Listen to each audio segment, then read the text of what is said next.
Yo, and welcome to a new chess video. It is one of my favorite games on the club so far. It is against the rank number 1, really tough opponent, 1951 rated, and I'm 1751. So I have a lot of work to do. Luckily, I'm with the white pieces. That is a little bit of an advantage. And I start with e4.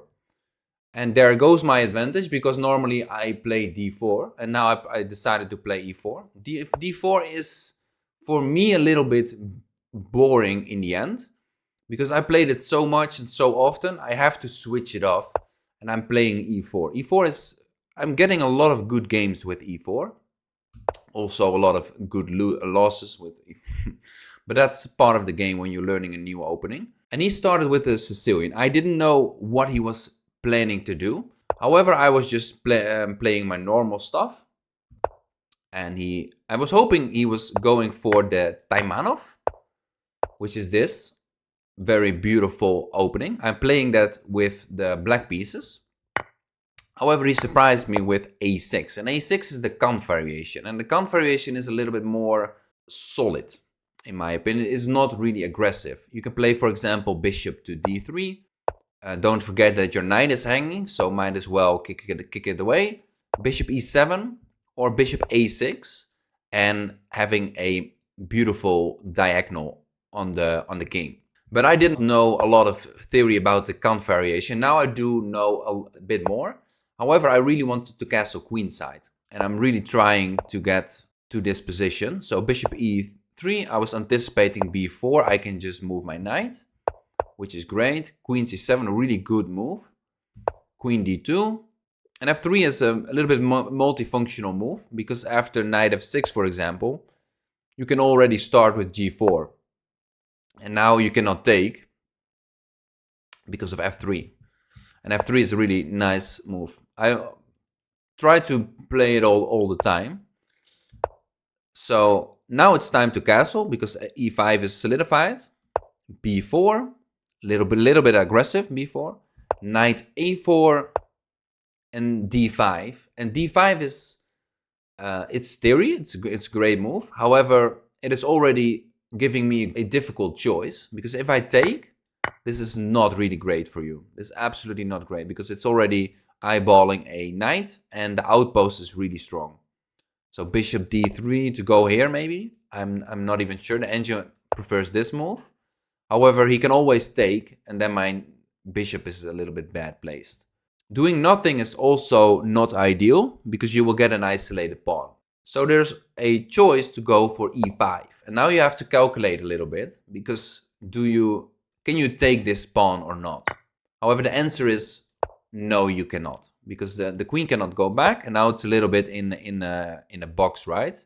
You can play g4. You already like to play g4 in the Sicilian, and now it comes with tempo. That is absolutely great.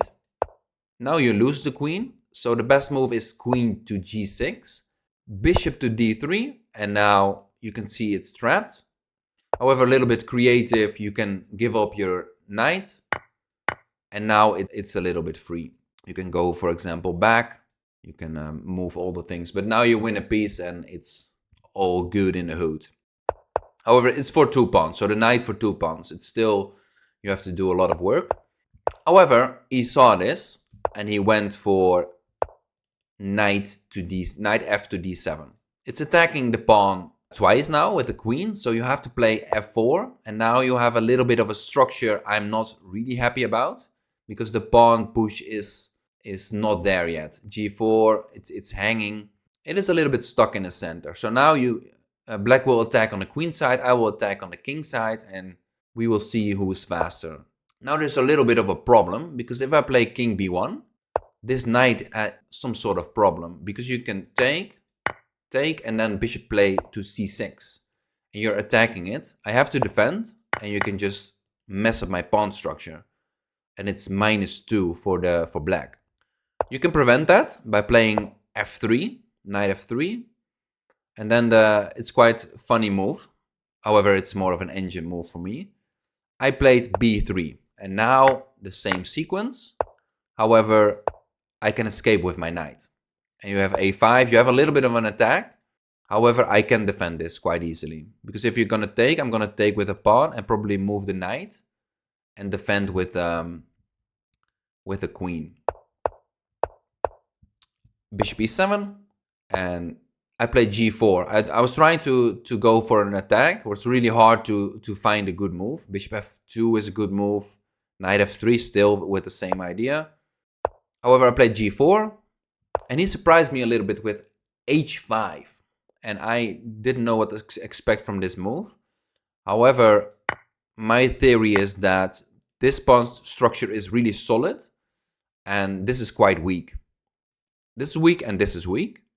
And maybe he wanted to trade off queens and the knights and the thing for 2 rooks, and then going into an endgame with weak pawns. Because if you trade all the pieces off and you have only rooks on the board, you can quite easily get at least 1 pawn. I need to be really passive to defend this. So maybe that was his idea. My idea was to just open the G line. He took, and I went for queen to g2. Queen to g2 is attacking g7, and it has a little bit of a trick inside. So let's say g6 is a move. Well, it's not a move, but let's say if he plays g6, I have this tactic. And if you move the queen, there's a little fork, winning the rook. And if you're gonna take, I have this check. And now I'm winning the rook eventually. So I was trying to find a little bit of a tactic. However, he said after the game that he didn't see the tactic.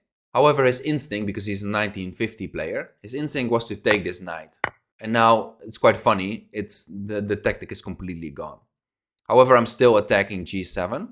So we played g to g6, and I'm playing bishop to d3. And bishop d3 is also again with the same tactic. So let's say a5 again. I have again this tactic, which is quite funny. However, this tactic is quite easy to spot, because it's quite easy to see this tactic, and he saw it. So he castled queenside, and now there is a lot of things went on to the queen side or to the king side, and now you have to see the whole picture and see some weaknesses. This is weak, but it's really hard to attack, and this is weak. This is also a little bit of a problem. It's a skewer, and I really want to get rid of at least one of the 2 major pieces, right? If he ever plays d4, I can just move my rook, for example. So I came up with queen e2. I'm just playing really simple chess. I'm attacking the a6 pawn. So you have to do something about it. You can move, but it's also a little bit of a waiting move. And it's just putting a slight pressure on a pawn. And he's playing queen c6, which is the 4th best move. This is the best move and the 4th best move. And now I'm playing king to b1, which is also the best move. However, I'm within 2 moves. Now it's from completely equal. It's 0.5. So I'm a little bit of an advantage. And now you have to do something about it, so I can put pressure on. And my idea is to play c3 and rook c1 and probably double with the rooks. Now he blundered, which is really fortunate for me. He should have gone with a knight. However, his idea was pretty clever. If I'm gonna take and we're trading everything off, you can see the queen is away from the pawn. And now I'm winning this pawn.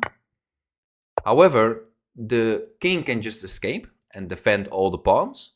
And remember, the pawn structure is still a little bit worse for me.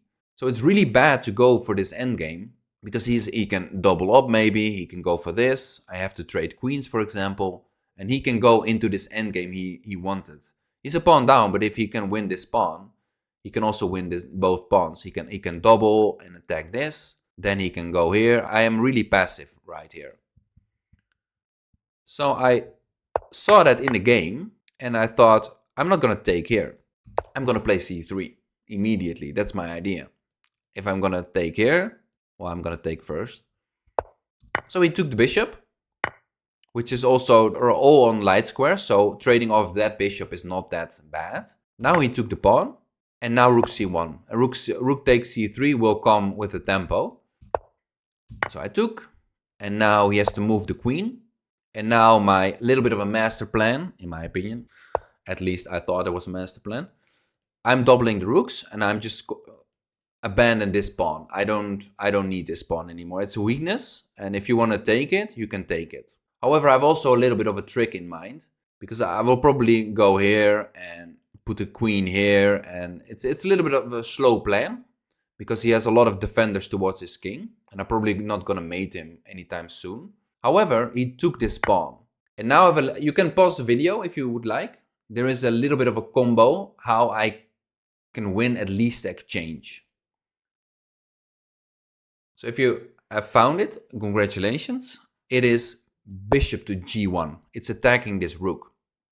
It's quite an annoying move because it comes with a tempo. However, it's getting rid of this square, so you can put your queen here. So let's say he goes back. He's trying to defend and hold on. I'm suddenly threatening mate in 1. Giving up 1 pawn and threatening mate in 1. It's quite nice. The problem is this bishop is in the way of this square, so you have to get rid of it, so it's not checkmate anymore. But now you open up this diagonal. You should not go for this check because it is covered. You should go for this check. And now, for example, you go here. Now you sacrifice your rook because you really want to go to this square. Because he is blocking with the queen, he is a little bit too far away to work together, right? So you sacrifice your rook, which is quite normal in my opinion. Oh, I'm joking. And now you have this check. You're just getting rid of this rook from the diagonal. And now this check. This bishop is doing an absolute fantastic job. This is mate in 1. So you have to play king to b7. And now you can see they're not working together. And you can put this check. This is still mate in 1. So giving away your queen, giving away your rook, and it's mate. But you can also escape to here. But then you have this checkmate, but the most beautiful checkmate is bishop to a7. And you started here, you're attacking the rook, and suddenly you are giving a checkmate with the same bishop. Absolute monster of a bishop. However, you can also block this way. And now you don't have this check because the queen is a little bit hanging. But now you have bishop b6. And still you're just attacking this rook, right? The rook moves. And now you're coming with rook to c7. And if you take, you can take with the bishop. Well, going here is not ideal because of the discover attack. You can go here, check, and you have to give away your queen, and it's checkmate. So it's getting from 1 pawn to this position. It can go downhill pretty quickly. However, he's a really good player, and I played bishop g1, and he played rook to g2. A rook to g2 is basically saying, I'm going to take this bishop. This bishop is too strong. So queen to d4, I'm still threatening mate. And now he's going to take. And I'm going to win the exchange. However, not taking with the queen, because it's nice to have a battery. However, d4 is a big problem. You're opening up the bishop, and you're attacking the rook. Taking with the rook. That is nice, because you can go back and have the battery, and now the pawn is still stuck. You keep this bishop a little bit in the box, right? It is in his own box, basically. Rook c8, which is a nice approach to get at least rid of 1 pair of rooks. I could have gone here, but I'm just taking. With the king is a free tempo. With the bishop, it's quite bad because of this check. And he took with the queen, and now rook c1 still with the tempo. So I'm having the open line. Rook to h1, trying to go for this pawn. He is a little bit in zugzwang. He does not have any proper moves. He is opening his bishop a little bit more. King to b2. When you know you're completely winning and he does not have any moves, you can just play king b2. King b2 is putting your king on a dark square, and the bishop is quite bad.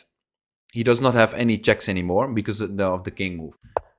Now he played bishop to c6, maybe to defend this. However, I can always play rook h8 and attack and go for this and winning a piece.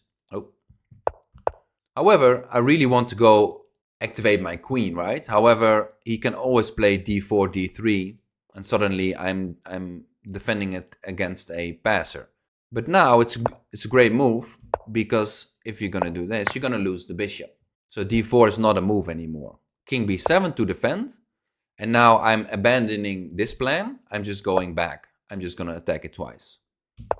He's putting himself to a pin. So if he moves the bishop, I can take the queen with check. So I have even more time to move. The engine prefers a4 and then go for this move. However, I went for a3, b4, takes, and just move my pawn forwards. He played a4 himself, and now I'm gonna take. You cannot take because you're gonna lose the queen. So I'm just winning a pawn here and getting rid of his maybe counterplay, I'm not sure. Now he has king to b6. But now you have to deal with all this nonsense. You can even go with this check. If you take, you're gonna lose. So a4, still gonna lose. So you have to go back to king b7. And now you can probably king c3, king to here. You're defending this. It's quite easy. However, giving up your queen is, yeah, it's not ideal. So he played queen to d7, attacking this pawn. I'm quite simple pushing the pawn. He's not attacking it anymore. Bishop to a4, and now there is a obvious check because you have to go here. So I gave this check. And now you can pause the video for the second time and find my favorite move I've played from the whole game. So there's nothing you can do about it. And he played d4, which is, in my opinion, not really a blunder, because he doesn't have any moves. Rook to c7, and he resigned here, because you have to give away your queen from here. You don't have any checks. My king is pretty safe here. It is absolutely one of my favorite moves that I've played. Amazing. And he resigned here. So there was the game. Very beautiful Sicilian, and e4 is for so much more creativity. It's really fun. So I will continue playing e4, and I will see you on the next video. Bye.